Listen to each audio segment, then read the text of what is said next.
సాయంకాలం అన్ని పుట్నాల పప్పులు తినేసేసి కాస్త ఎండు ఖర్జూరాలు నంచుకుంటేనండి బెల్లము నంచుకున్నట్టు అద్భుతమైన టేస్ట్ ఉంటుందండి.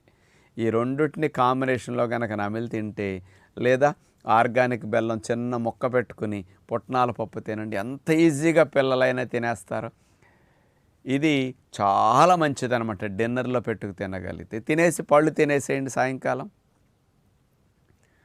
ఇక ఇందులో అతి ముఖ్యంగా ఐరన్ కంటెంట్ 10 గ్రాముల ఐరన్ ఉంటుందండి. అందుకని గర్భవతులకి ఇది చాలా చాలా మంచిదని చెప్పొచ్చు. ఇందులో ఈ పుట్నాల పప్పు తీసుకుంటే కూడా ప్రోబయోటిక్గా బాగా ఉపయోగపడుతుందని సైంటిఫిక్గా ఉందన్నమాట. అంటే ప్రేగుల్లో హెల్ప్ఫుల్ బ్యాక్టీరియా బాగా పెంచడానికి ఇది అద్భుతంగా ఉపయోగపడుతుందని ఉంది.